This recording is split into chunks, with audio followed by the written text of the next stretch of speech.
Pero no crean que ningún monito, o sea, no hablamos de eso, sino que vamos a hablar de, es que sí hubo un niño Dios, pero hablamos de aquel que ya no existe como niño, sino que creció y está a la diestra del Padre. Él un día fue niño Dios, hace cerca de 2000 años, y como iglesia tenemos un gran privilegio y una gran responsabilidad.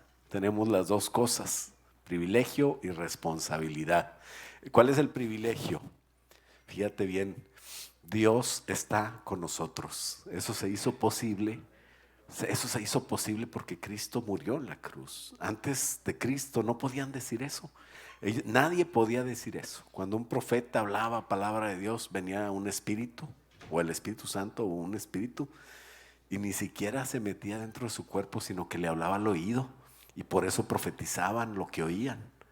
Pero hoy es diferente. Los profetas del Antiguo Testamento ya no son como los del Nuevo. Un profeta en el Nuevo Testamento lo tiene adentro al Espíritu Santo. Y el Señor habla con el Espíritu Santo y Él habla palabra de Dios. Y obviamente tiene que ser juzgada porque ya no es como antes. El profeta de hoy no escucha la voz de Dios como antes. Y, y- pero ese es un privilegio de todos nosotros. Cualquiera de nosotros puede profetizar. Por eso es que ya no debe de andar solo por ahí como Elías o como Moisés. No, hombre, esos andaban solos en el desierto. Eso ya no existe. El profeta del Nuevo Testamento tiene que estar en la iglesia, tiene que sujetarse. Y bueno, eso hablábamos en Efesios, ¿verdad? ¿Te acuerdas? Pero, ¿por qué? ¿Por qué es diferente? Porque ahora Cristo está en nosotros. En Cristo está con nosotros. ¿Desde cuándo se pudo hacer eso? Pues para empezar, primero tuvo que nacer como un niño. Y como iglesia tenemos esta responsabilidad, el privilegio de que Dios está con nosotros, pero la responsabilidad de compartir al Cristo que tenemos. Es diferente cuando tienes dinero, cuando tienes un pan o cuando tienes comida. Dices tú, si comparto, pues me voy a quedar sin comida yo. Y aquí no, en Cristo no. En Cristo si compartes, Dios te da más. Y eso es lo que Dios quiere que entendamos. Y por eso es que tenemos esa responsabilidad de compartir al Cristo que tenemos. Entonces, como pastor, yo no puedo meterme en tu medio, ¿verdad? En tu familia, con tus amigos. O sea, tú tienes tus amigos, tú tienes tus reuniones, tú tienes tus posadas, o como le digan ellos. Y en esas reuniones, pues tienes que compartir de Cristo. Por eso es que Navidad es familiar para nosotros en la iglesia MCI de Austin y queremos que vayas con tu familia, no queremos quitarte la oportunidad de ir con tu familia esos días, especialmente ese 24, y que tengas esa oportunidad de compartirles de Cristo. Solamente tú lo puedes hacer en el medio tuyo, porque nadie conoce tu medio más que tú mismo. Entonces, el primer punto del día de hoy es Dios con nosotros. Ese es el gran privilegio que estamos festejando en estas fechas. Muchos critican a los que creen en el niño Dios, ¿verdad? Nosotros tenemos que creer en el niño Dios, pues ¿cómo no? Pero no como los demás creen, sino la verdad es que ya no existe el niño Dios, existió y ese niño creció y se convirtió en un hombre de 33 años y medio cuando murió. Y hoy está sentado a la diestra del Padre, intercede, Él ora por ti y Él aboga por ti, por mí. Dios le dijo, siéntate a mi derecha. ¿Sabes por qué le dijo eso? A nadie le dice eso, pero Dios le dijo eso porque Él es Dios. Hoy están muchas personas tristemente confundidas, dudando de la divinidad de Cristo. Por eso tenemos que hablar de la divinidad de Cristo, no porque nació como hombre, no era Dios. Jesucristo es algo incomprensible, porque es Dios, no lo podemos entender. Era 100% hombre, pero también era 100% Dios. Y eso es de lo que habla Juan en el capítulo 1 cuando dice que aquel verbo que era desde el principio con Dios y era Dios, y también nos dice que se hizo carne y habitó entre nosotros Y Juan, que anduvo con él, dice, y vimos su gloria como la del unigénito Hijo de Dios. Él está hablando de la divinidad de Cristo desde que nació, que se hizo carne. Eso consiste, aquí hay varias doctrinas cristológicas, quiere decir que tienen que ver con Jesús. La doctrina de la encarnación, la doctrina de la humanidad de Cristo, la doctrina de la divinidad de Cristo. Son doctrinas que deben de ser manejadas perfectamente por el pueblo de Dios para que no sean engañados por tantas corrientes filosóficas que hay ahorita.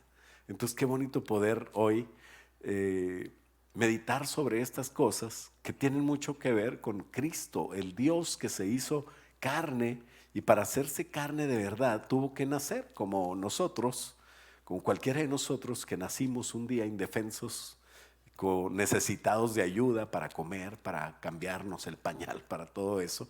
Y dice que así fue como habitó entre nosotros. Entonces es un milagro precioso que el Padre y el Hijo se pusieron de acuerdo para por medio del Espíritu Santo también, o sea, todo la divinidad, el completo de la deidad, Padre, Hijo y Espíritu Santo estaban metidos en esto, la encarnación, la humanidad, la divinidad de Cristo. Es algo tan interesante que tiene que estar bien firme en nosotros para poderlo compartir. En medio de estas filosofías locas y huecas que dicen que Cristo fue como un ángel, como Mahoma o como Moisés. Eso dicen los judíos, pueden pensar que es como Moisés, los musulmanes como Mahoma, los hinduistas o los de allá como Confucio, como Lao Tse, como todos esos gurús y líderes de ellos, que todos murieron y todos están en la tumba, pero el Señor Jesús no, porque Él resucitó. Y por eso puede estar en todas partes, porque tomó otra vez el atributo de Dios, Él lo había dejado. Pero quiero enfocarme ahorita en Dios con nosotros. Y le invito a leer Mateo 1:23 conmigo, en la Reina Valera. Y vamos a ponernos de pie para también orar, ¿verdad? Que el Señor nos guíe en esta noche. Dice Mateo 1:23: He aquí, una virgen concebirá, una señorita que no conoce varón, concebirá y dará a luz a un hijo, y llamará su nombre Emmanuel, que traducido es Dios con nosotros. Vamos a orar. Padre, te damos gracias, muchas gracias por la bendición preciosa de tener a tu hijo, por la bendición preciosa, Señor, de que en el nombre de Jesús podamos hacer maravillas, Señor. Y la más grande para cada una de la vida de los que te conocemos es que tú estás con nosotros y estarás siempre con nosotros. Ayúdanos a tener, Señor, un festejo, Señor, de tu nacimiento en este tiempo lleno de amor y de verdad, festejándote a ti que naciste también en nuestras vidas. Gracias, Padre, por la oportunidad de meditar sobre esto. Te lo pedimos en el nombre de Cristo Jesús y todos decimos amén. ¿Puedes tomar asiento? Qué bendición, ¿no? Que el Señor Jesús nació y Él era esperado por el pueblo judío, el pueblo de Dios. Por eso tenemos que leer la Biblia y pedirle al Espíritu Santo que nos muestre las cosas que vienen en la Biblia, porque no se puede leer como la leían ellos. No tenían al Espíritu Santo y no la entendían bien. Tan no la entendieron que cuando vino Cristo, que todos lo estaban esperando los judíos, lo mataron. Imagínate, porque no lo aceptaron. Para ellos no era imposible que Él fuera el que estaban esperando. Una de las cosas que sabemos de lo que decían ellos y esperaban era que Él estableciera un reino precioso. ¿Por qué? Porque los judíos estaban desesperados con su vida. A veces nosotros estamos desesperados con nuestra vida y nuestra vida no es feliz hasta que conocemos a Jesús. Los judíos no estaban felices con su vida, eran como ciudadanos de cuarta. ¿Por qué de cuarta? Porque primero estaban los romanos, esos eran los que tenían todos los privilegios y eran los meros del imperio que gobernaba. Después estaban los griegos, que a lo mejor eran de segunda, pero eran muy cultos y eran respetados por muchos romanos. Después estaban una bola de judíos traicioneros, así lo veían ellos, porque eran cobradores de impuestos y ayudaban a Roma. Entre ellos el rey Herodes, era bien doble cara, ayudaba a los judíos, pero servía al rey, a Nerón, al César, al César de aquella época. Y entonces después estaban los judíos de a pie, por decirlo así. Eran los judíos que te pagaban impuestos, eran los judíos que estaban más maltratados, los trataban muy mal y eran esclavos. Aunque fueran judíos no esclavos, lo podían hacer cosas, los ponían a hacer cosas que ellos no querían. Entonces era una situación muy triste para los judíos y ellos estaban esperando al Mesías que viniera a rescatarlos. Nunca entendieron la palabra de Dios en Isaías, donde decía que el Señor Jesús iba a venir a sufrir, iba a llevar el pecado de muchos, iba a cargar en la cruz con los pecados de muchos. Y ellos esperaban nada más que llegara un rey que viniera a imponer, a dirigir los ejércitos, una estrategia poderosa de tal manera que ganaran el reino y pudieran gobernar. Entonces por eso es que los mismos que seguían a Jesús decían, pues este es Jesús, este es el que nos va a sacar. Y sí, los va a sacar, porque un día va a gobernar desde Israel, desde Jerusalén. Pero ese día no había llegado. ¿Por qué? Porque así es la cosa. Nosotros por eso en nuestra vida tenemos que hacer lo mismo que Jesús hizo. Primero venía a un reino espiritual y después en el futuro, cuando Él vuelva, va a ganar el reino material. Pero ¿sabes qué? Ahorita estamos en el tiempo espiritual y eso no lo entendieron. Por eso ellos crucificaron al que los iba a salvar. Siempre se supo que iba a venir. Ese es el punto número 2. Siempre se supo desde el principio. Dios mismo, Dios en persona, Dios le dijo a toda la humanidad a través de Adán y Eva que iban a ser una persona de una señorita que no estaba casada, ni había conocido varón, ni había tenido sexo con nadie. Entonces los profetas lo sabían, en la Biblia venía. Y Dios en persona le prometió en Génesis 3:15, cuando hubo ese problema de que la serpiente engañó a la mujer. Entonces Dios le dice en Génesis 3:15, voy a poner enemistad, voy a poner hostilidad. Génesis 3:15, ese es lo tenemos ya en la pantalla. Todavía veo Mateo 1:23. Ok. Génesis 3:15, ahí está. Dice, y voy a poner hostilidad entre tú y la mujer, entre la descendencia tuya, está hablando con la serpiente, y la descendencia de ella. No dice de él, ¿verdad que no? Cuando tú tienes un hijo, ¿cómo le se apellida? Como el papá, ¿verdad? Entonces es la descendencia de la familia tal, generalmente es el papá. Pero aquí el Señor está dando una revelación especial. Desde el principio Adán y Eva entendieron y eso enseñaron a Caín y Abel. Por eso es que Caín, cuando ofreció un sacrificio que no era un cordero, no fue agradable a Dios. Pero Abel sí ofreció un sacrificio agradable a Dios, aunque fuera de lo mejor de la cosecha de Caín. Ahí es otra enseñanza. Lo mejor que tú puedas hacer no te alcanza para llegar al cielo. Tiene que Cristo morir por ti, tenía que Cristo morir por la humanidad. Toda esa enseñanza estaba clara en la mente y el corazón de los primeros humanos, de Adán, de Abel, de la descendencia de Set, de todos ellos, hasta Noé. Estaba muy claro. Pero después la humanidad empezó a desvirtuar ese mensaje y en Babel ellos ya tenían fantasías sobre precisamente el hijo de la mujer y Dios, ¿verdad? Los profetas, como les digo, en la palabra de Dios decían que Cristo iba a venir, ¿no? Y la descendencia de ella, de la mujer, dice, su descendencia te golpeará en la cabeza, le dice a la serpiente, cuando Jesús en la cruz derrotó a Satanás, la golpeó en la cabeza. Y tú la golpearás en el talón. Ciertamente fue una herida que el diablo ocasionó a Jesús, pero no fue una herida de muerte, En el talón pues fue una herida como diciendo, pues sí, va a haber una crucifixión. Esa es la herida en el talón. Pero en la cabeza es que Jesús, cuando murió en la cruz, exhibió públicamente a los demonios y le quitó al acta de nuestros decretos de que le daba autoridad a Satanás sobre todos nosotros, porque Adán le había dado esa autoridad. Se la quita Jesús por sin faul, sin fuera de lugar, sin hacer trampa, se la quitó de la manera correcta. El diablo le había ofrecido de la manera incorrecta. Cuando él hubo una tentación y el diablo le dijo, todo te voy a adorar, todo te voy a dar, todos los reinos de la tierra si postrado me adoras. Y Jesús no le dijo, no, tú eres mentiroso, tú no, los reinos no son tuyos. Eran de él, de Satanás. Y son de Satanás hasta que cada uno de nosotros nos entregamos a Cristo.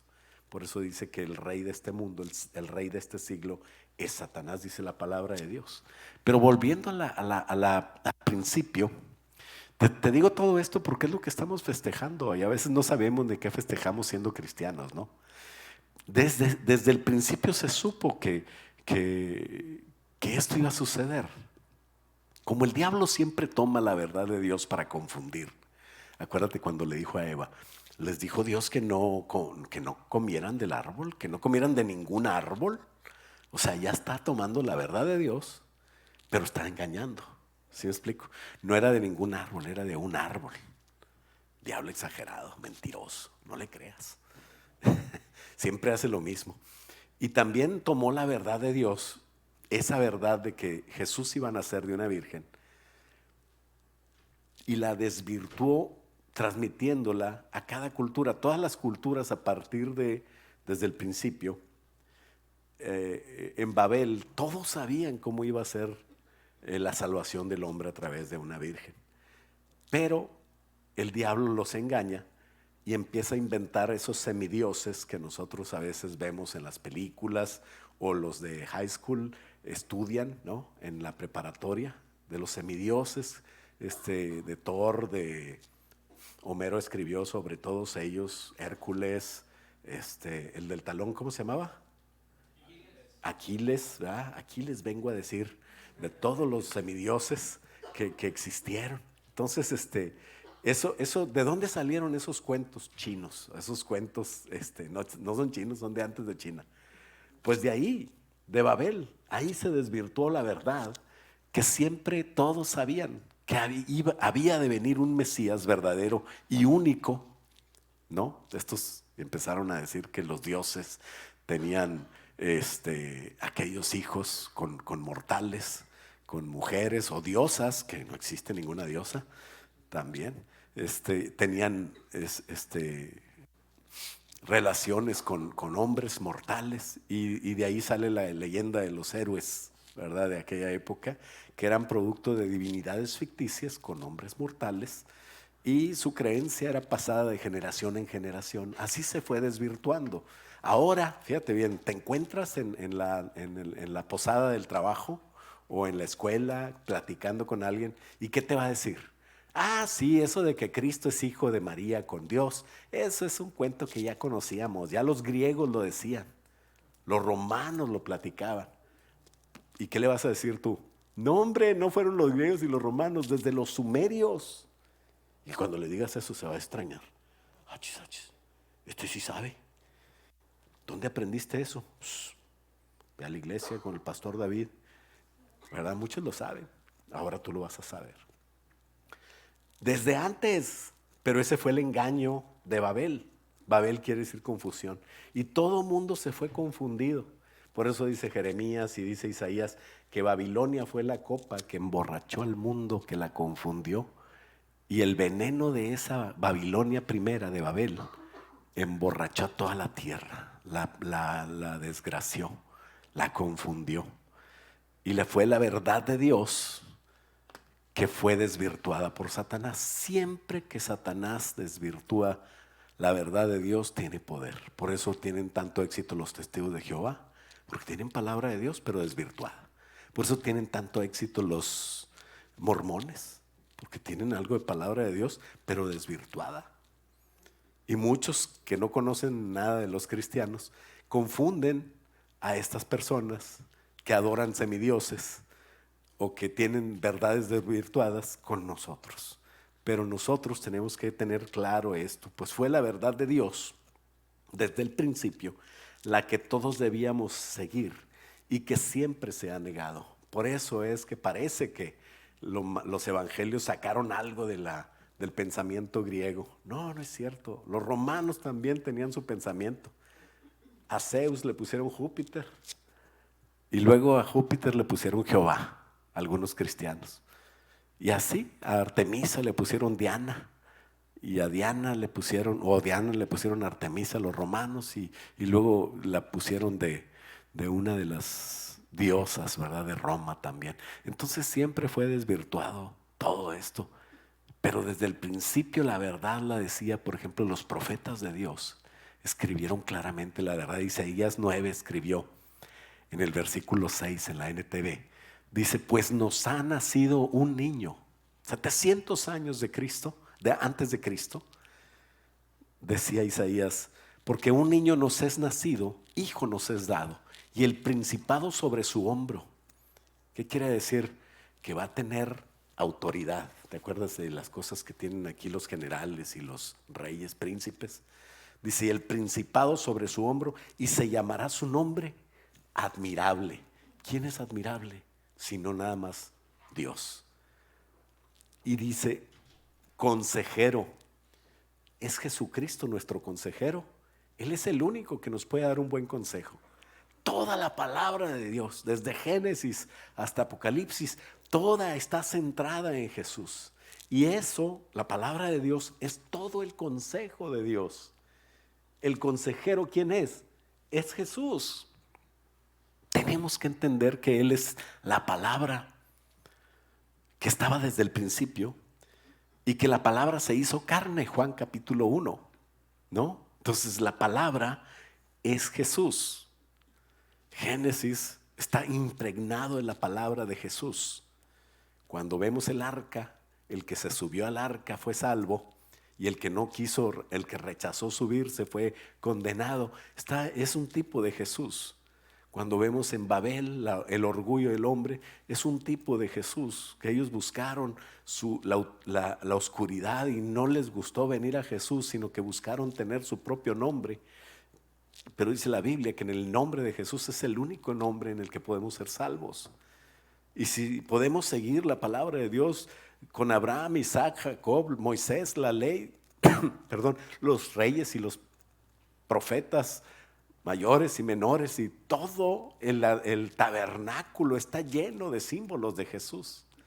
Todo habla de Jesús. El consejero es Jesús, dice Isaías 9, capítulo 9, versículo 6, que Él es el consejero. Y luego fíjate bien, otra de las atributos o características o nombres que aquí da a ese niño que iba a nacer. Que un niño iba a nacer, dice Isaías, es Dios, ¿qué? Dios poderoso. En la Reina Valera dice Dios fuerte, pero Dios poderoso, ¿por qué? Porque Él es el poderoso de Israel, es el fuerte en batalla, es el que nos da seguridad, es el que nos da tranquilidad, el que pelea con nosotros. Dice la palabra de Dios, donde 2 o 3 están, si piden algo en mi nombre, yo lo voy a hacer. Él es el varón de guerra. Jesús es el Dios fuerte y dice que es el Padre eterno. ¿Cómo va a ser padre un niño? Porque ese niño no era cualquier niño. Es el niño Dios. Es la divinidad encarnada. Y dice que iba a ser príncipe de paz. ¿Hay paz en el mundo? La verdad es que no. Pero puede haber paz en los corazones de aquellos que reciben a Jesús. Y la paz que sobrepasa todo entendimiento en medio de la tribulación y en medio de las pruebas y en medio de lo que pase, puede estar en ti si tú realmente recibes a Jesús en tu corazón. Cuando Jesús está con nosotros, el príncipe de paz está ahí. ¿Por qué príncipe? Porque no vino a reinar sobre toda la tierra, vino a reinar sobre aquellos que lo aceptan. Pero un día va a venir como rey. Y ese día no va a venir en un burrito, no va a venir a morir en la cruz, sino que va a venir a hacer justicia y a establecer su reino. ¿Y sabes quién va a venir con él? Nosotros los que hayamos estado creyendo en él, vamos. Por eso dice el 9:7 de Isaías: lo dilatado de su imperio, su gobierno y la paz nunca tendrán fin. ¿Cómo que nunca tendrán fin? ¿De quién está hablando? Pues de Jesús. No puede estar hablando de otro. Y está clarísimo. Reinará con imparcialidad y justicia desde el trono de su antepasado David por toda la eternidad. El ferviente compromiso del Señor de los ejércitos celestiales hará que esto suceda. ¿Sabes que una de las cosas que se encargan los evangelios de Mateo y de Lucas al principio, cuando empiezan a hablar la historia de Jesús, es de demostrar que Jesús viene de David? ¿Por qué era tan importante? Porque Isaías decía: ¿quién es el que iba a cumplir esto? Evangelio quiere decir buena nueva, y es lo que tenemos que hacer nosotros en las posadas y donde estemos, sea Navidad o sea verano, sea invierno, sea otoño, sea cualquier época del año. Es buena para nosotros evangelizar. Es el trabajo que tenemos que hacer. Por eso Jesucristo nos dejó este trabajo, porque punto número 3, Él tenía un tiempo, un propósito y un lugar. Jesús tenía un lugar donde iban a ser, y los profetas lo sabían desde la antigüedad. Miqueas 5:2 dice: pero tú, oh Belén. ¿Cuántos saben que Jesús nació en Belén? ¿Verdad? ¿Porque leen la Biblia? No, porque desconocen la canción. Bueno, ok. El niño de Belén. Pues qué bueno que sepan de Jesús, que sepan más. Miqueas 5:2 lo decía. Por eso Herodes pudo saber dónde matar niños. Pero el diablo siempre es burlado, porque Dios es más fuerte. Y el Salvador se salvó. Dios lo salvó. Y le dijo a José: agarra al niño y a María y llévatelo. ¿A quién le dijo? A José. ¿Te acuerdas que hablamos del gobierno teocrático? Cuando se asusta uno de la otra iglesia, dice: Jesús, María y José. Todo al revés. Jesús se sujeta a María y María se sujeta a José. ¿Y a quién le habla el Señor? Pues a José. Agarra a María y al niño y te los llevas, ¿verdad?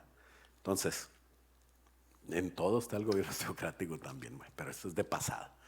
Ya seguiremos en enero, si Dios nos presta vida y salud, estudiando Efesios con lo que falta, ¿verdad? Quedamos en el capítulo 6, creo. Pero algo del 5 nos falta. Pero bueno, Miqueas 2 ya decía que en Belén iban a ser, y dice: pero tú, Belén Efrata, eres solo una pequeña aldea entre todo el pueblo de Judá.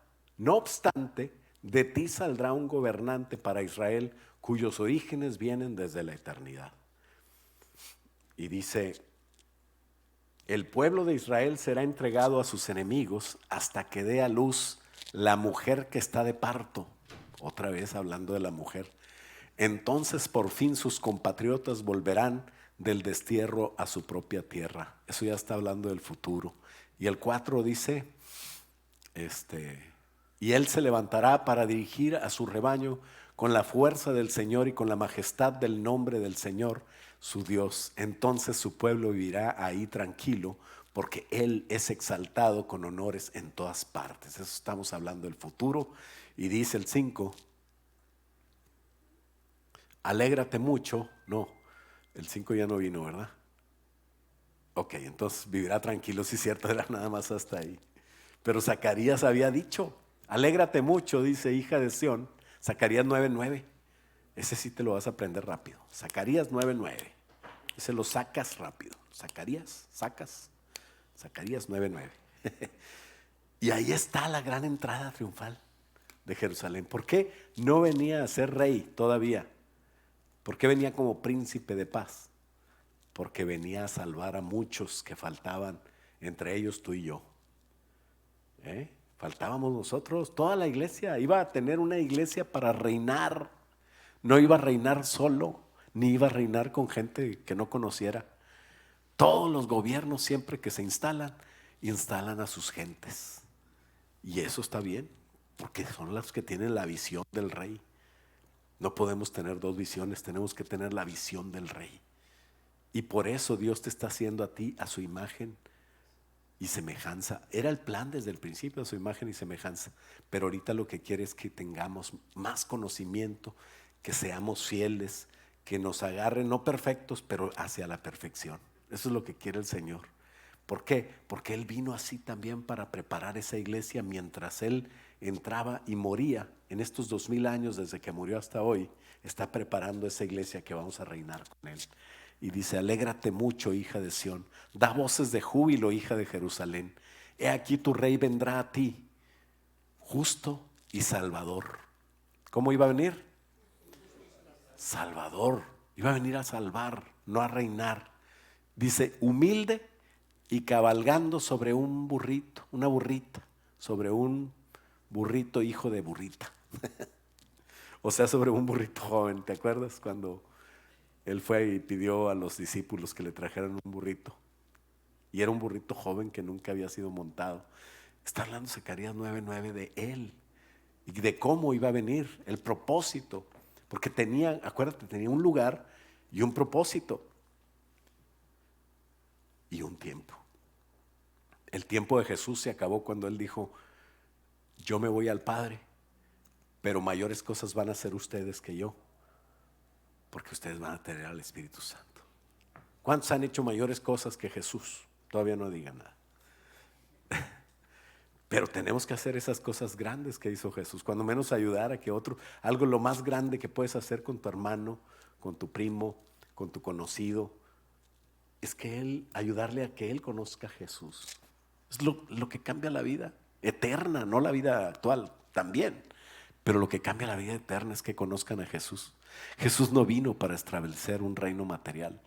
Que no te engañen esas personas que tienen una doctrina de que el reino ya, y que tenemos que vestirnos bien y ir a buenos restaurantes y tomar el Congreso. Y si alguien puede ser presidente, pues de una vez, porque vamos a tomar la tierra para entregársela a Jesús. Cuando venga Jesús ya no va a tener que batallar. Nosotros vamos a tener el reino para Él. El reino ya se llama. Es una payasada que no han entendido aquellos y están enseñando esas tonterías, distraídos totalmente del propósito que tenemos, que es de compartir a Jesús. Jesús no vino para establecer un reino material. Eso lo va a hacer en su segunda venida. Pero nuestra lucha ahorita no es para tomar puestos o contra gente que se rebela en contra. No somos talibanes. Matar a todos los infidels. No, no vamos a nosotros a hacer eso. Nuestras armas no son carnales, sino poderosas en Dios para destrucción de fortalezas. Esas fortalezas de conocimientos que se levantan como filosofías en contra de la verdad de Dios. Ese es el problema ahorita, esa es la batalla. Estamos en contra de la mentira del diablo, porque se levanta contra la verdad de Dios y está convenciendo a nuestros jóvenes. Y necesitamos jóvenes que entiendan. Qué bueno que están aquí jóvenes y que están estudiando y que están llenándose de principios y que estamos afirmándonos, porque ¿sabes qué? Porque yo ya no puedo. O sea, sí puedo, pero no me creen. ¿Saben qué dicen los jóvenes? Oh, yes, it's old school. Es que los viejitos así piensan, porque no fueron educados en la libertad de género que hoy nosotros entendemos. Entonces ellos en su mente los obstaculizaron, ¿verdad? Enseñándoles que el macho es hombre y la mujer es mujer. Y como ya están grandes, pues tú tienes que entenderlo. Hasta te tienen lástima, ¿no? Tienes que entender al viejito que habla de las cosas esas, de los principios. Y ellos así fueron educados, pues no pueden cambiar. Tú también entiendes, ámalos. Pero tú, si te gusta una mujer, pues anda con una mujer. Si te gusta un hombre, pues anda con un hombre. Si te gusta ser animal, pues ponte en cuatro patas y anda con animal. No sé, o sea, están bien locos. Eso creen. Y creen que nosotros predicamos porque somos viejitos. Y eso ya no lo puedo arreglar. Por más, me puedo comprar una peluca para verme más chavo. Me puedo operar así para verme así. Imagínate, ya no me puedo reír. Y como quieran me van a ver viejo y ridículo aparte. Entonces, ¿cuál es la única salida? Ustedes jóvenes. Qué bueno que hoy vinieron puros jóvenes, ¿no? Hoy los viejitos no vinieron. Que ustedes nos ayuden, que ustedes sepan cuál es la verdad de Cristo. Para que cuando tú la compartas a otros digan, no, pues este cuate sí es de mi camada, es de mi edad. Entonces, ¿por qué piensa él así? Y Dios te pueda usar para compartirles, ¿eh? Porque el diablo está tremendo. Esa es la lucha que tenemos ahorita. Debemos tomar lo espiritual al tiempo nuestro. Es tu tiempo y es tu lugar. ¿Sabes? Hebreos capítulo 2 dice, es más, 2:5, no son los ángeles quienes gobernarán el mundo futuro del cual hablamos. Gobernarán el mundo futuro del cual hablamos la iglesia. ¿Te acuerdas que lo leímos en Efesios? Dice 6, versículo 6, porque en cierto lugar las escrituras dicen que son los simples mortales para que pienses en ellos. O sea, está hablando del Salmo 8. ¿Quién es el hombre? Para que pienses, para que lo visites. Y el Hijo del Hombre, ¿te acuerdas? El Salmo 8. Ahí dice, ¿qué son los simples mortales para que pienses en ellos? O el Hijo del Hombre para que te preocupes por él. ¿Verdad? En esta versión dice así. Dice el 7, sin embargo, lo hiciste un poco menor que los ángeles y lo coronaste de gloria y honor. ¿A quién hizo menor que los ángeles? A nosotros, a Cristo. Cuando Cristo se vino, hizo humano, Él se hizo humano y humano es menor que los ángeles. Pero cuando Cristo resucita, no nada más a Él también se resucita, sino que a nosotros nos invita como iglesia. Qué bueno que leímos Efesios, ya no tengo que explicar todo eso. Como iglesia nos invita a reinar con Él. Y lo coronaste de gloria y honor, dice el versículo 7. Y el versículo 8 dice, les diste autoridad sobre todas las cosas. ¿Te acuerdas de Efesios? A la iglesia. Ahora bien, cuando dice todas las cosas, significa que todas las cosas, nada queda fuera. Pero todavía no vemos, ¿verdad que no? Que todas las cosas están puestas bajo la autoridad de la iglesia, ¿verdad que no? No obstante, lo que sí vemos es a Jesús, a quien por un poco de tiempo se le dio una posición un poco menor que los ángeles, y debido a que sufrió la muerte por nosotros, ahora está coronado de gloria y honor. Y efectivamente, por la gracia de Dios, Jesús conoció la muerte por todos. ¿No? Ahí está en el 9. Conoció la muerte por todos. Y dice el 10, Dios, para quien y por medio de quien todo fue hecho, o sea Jesús, eligió llevar a muchos hijos a la gloria. Entonces le convenía a Dios que mediante el sufrimiento hiciera a Jesús un líder perfecto, apto para llevar a la salvación a nosotros como humanos. Ahí está bien claro. Esa es la doctrina de la humanidad de Jesús. ¿Por qué Jesús se hizo hombre? Este es el propósito de Jesús. Por tanto, versículo 11.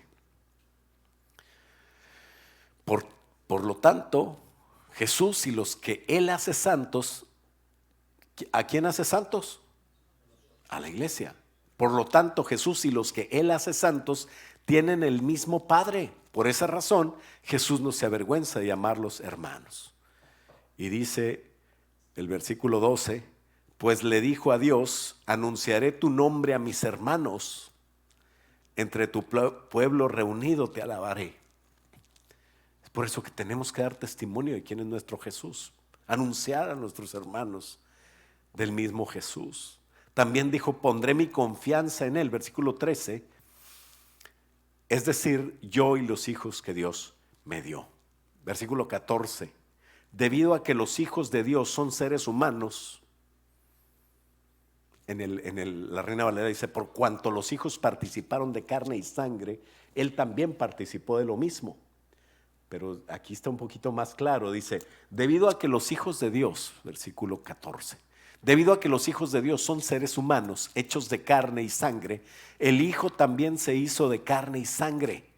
Es Navidad, eso es Navidad. El nacimiento de Jesús. el Hijo se hizo de carne y sangre, pues solo como un ser humano podía morir y solo mediante la muerte podía quebrantar el poder del diablo, quien tenía el poder sobre la muerte. ¿Cómo lo quebrantó? Muriendo y resucitando. Quedó claro que la muerte no lo pudo contener. Y por eso Corintios dice, ¿dónde está, oh muerte, tu aguijón? Jesucristo ya te dejó sin poder.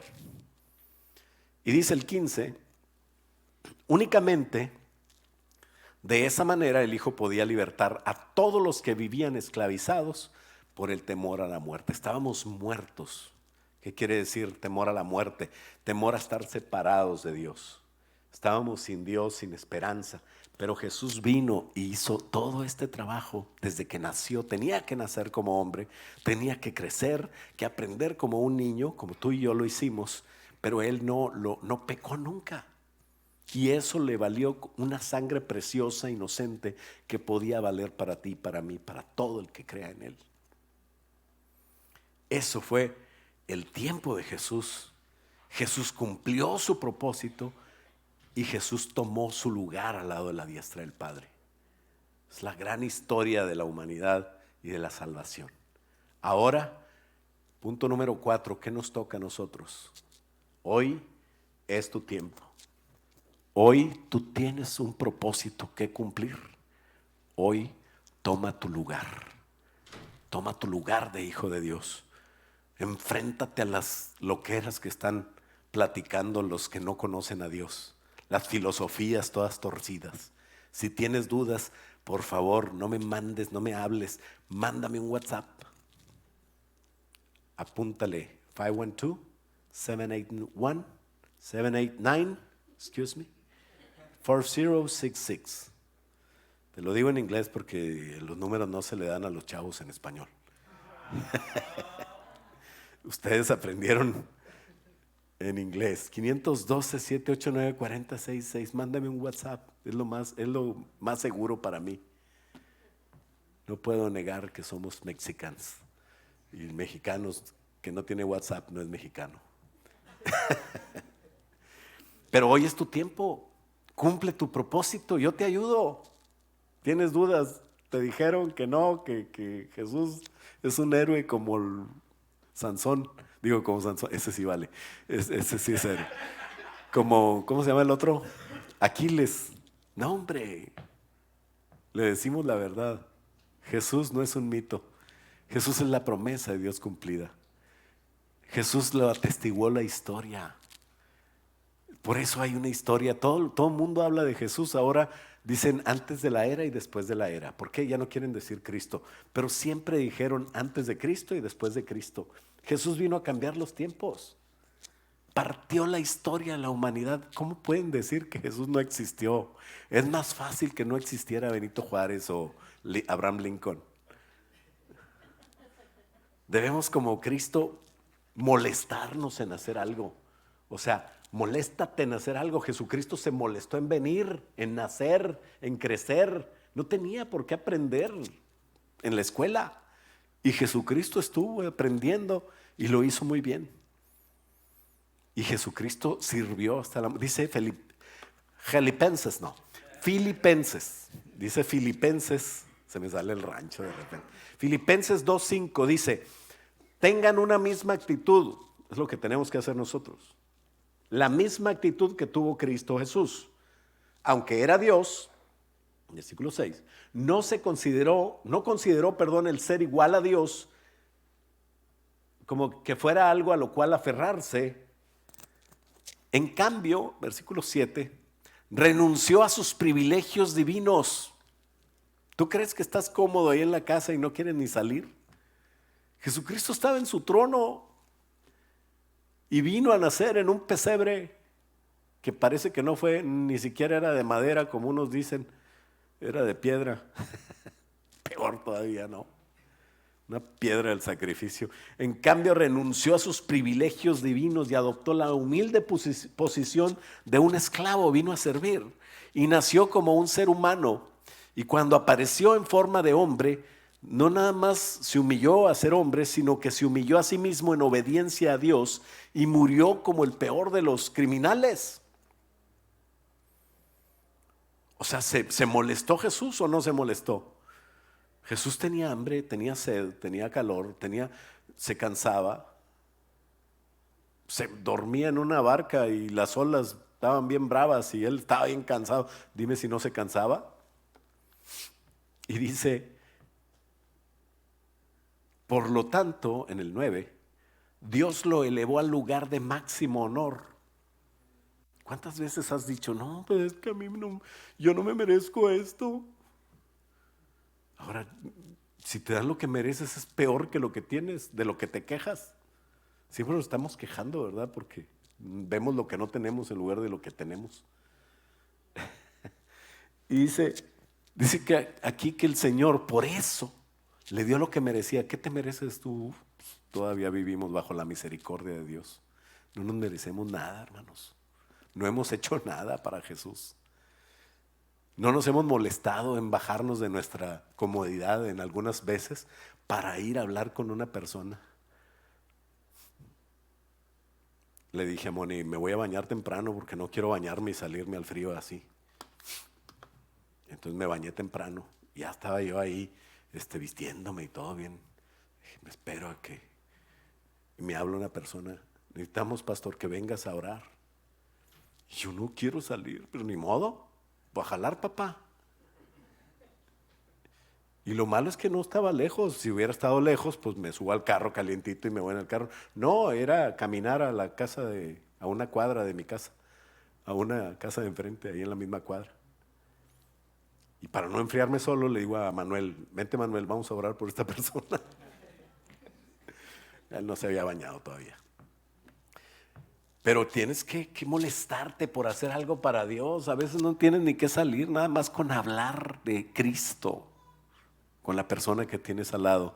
Dice, se humilló a sí mismo, obedeciendo a Dios. Eso para él podía ser una humillación venir a la tierra, pero tú eres de aquí. Lo que realmente pasa contigo cuando obedeces a Dios es que te subes de nivel. Un siervo de Dios es mucho mejor que cualquier presidente del mundo. Dice, por lo tanto, Dios le elevó al lugar de máximo honor y le dio un nombre que está por encima de todos los demás nombres, para que ante el nombre de Jesús se doble toda rodilla en el cielo y en la tierra y debajo de la tierra, y toda lengua, versículo 11, confiese que Jesucristo es el Señor, para la gloria de Dios su Padre. Eso es lo que tienes que hacer. Confiesa a Jesucristo para gloria de Dios y que el Señor te use para que otro confiese a Jesucristo para la gloria de Dios. Entonces, finalmente, hermanos, hoy nos toca a nosotros anunciar el Evangelio. Es tu tiempo y es tu propósito, y Dios te usó en ese lugar donde estás. Te va a usar en ese lugar porque ahí te puso.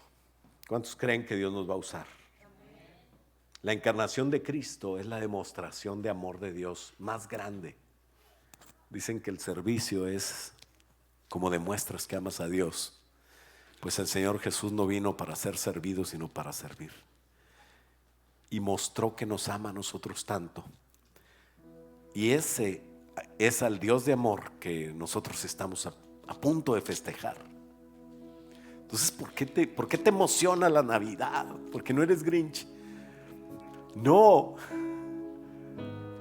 porque no estás ignorante de quién es Jesús para ti. No está ignorante de lo que hizo Jesús al nacer aquí, de cuánto le costó a Él no solamente nacer, crecer, vivir, aguantar todas las tentaciones, servir sin cansarse. O sea, se cansaba pero seguía sirviendo. Y al final pasar ese gran dolor, que lo de menos era el dolor físico, que fue tremendo, pero el dolor de ser rechazado también en lo emocional. Y el dolor más grande, el dolor de haber sido separado de Dios. En ese momento, cuando el Señor Jesús tomó tu pecado y el mío y murió en la cruz, el Señor Dios Padre volteó para otro lado. Y fue el momento más difícil en la cruz cuando dijo Jesús, ¿por qué me has desamparado? Padre, ¿por qué me has desamparado? Mal que bien, en la tierra, creciendo como niño, obedeciendo todo lo que Dios decía y sirviéndole, él como quiera oraba y sentía a Dios, y Dios estaba con él. Pero en la cruz se quedó solo por ti y por mí. Lo hizo por amor. ¿Por qué no nos ponemos de pie y le decimos: Señor, gracias, Padre, por ese sacrificio tan grande de venir, Señor? Y no fue el sacrificio a la hora, Señor, de que te entregaron, sino fue desde que, Señor, tú te despojaste, dice tu palabra, que te despojaste de toda tu divinidad, de tu poder, para venir, Señor, para vivir como humano y para morir como el peor delincuente. Señor, queremos festejarte siempre. Y si alguien festeja que tú naciste al lado nuestro, Señor, ayúdanos y danos gracia para decirle lo que realmente está festejando, para felicitarlo, pero para animarlo, Señor, a que los escritos, Señor, del Evangelio tengan sentido para él. Padre, Señor, tú dejaste claro en los 4 evangelios quién eras, por qué viniste. Y siempre hay pruebas, Señor. Más de 50,000 testigos oculares de Jesús se cuentan en la historia, Señor. Y recientemente han aparecido nuevas evidencias, Señor, en aquellos rollos del Mar Muerto que hablan de ti. Gracias, Padre, porque tú no nos dejas, Padre. Porque creer en ti es de gente culta, es de gente no ignorante, es de gente que estudia, es de gente pensante y es de gente que tiene fe. Porque hay tantas cosas que no entendemos, pero lo que entendemos, Señor, nos debe servir para inteligentemente decir: Señor, tú eres realmente el Rey de Reyes, el Señor de señores. Y celebrar tu nacimiento debe ser una fiesta de liberación de mi vida, porque tú viniste a darme sentido, a darme un propósito, a rescatar lo que se había perdido, Señor. Yo me había perdido y tú me rescataste, Padre. Un perdido debajo del puente entre vicios y vidas miserables no tiene más sentido que un profesionista o un gran empresario de éxito. Si Cristo no estás en nosotros, de nada sirve. Pero no, tú cambias todas las cosas, porque tú viniste a salvarlos a ellos. Ayúdanos a extender, Señor, esta palabra, Señor, de celebración de tu venida, Señor, a nuestras vidas, a este mundo, a muchos, Señor, que no te conocen. Danos la sabiduría y úsanos, Padre, a través del Espíritu precioso que has puesto en nosotros, que es Dios con nosotros desde ya, para poder compartir ese milagro tan grande. En el nombre poderoso de Cristo Jesús, y todos decimos amén.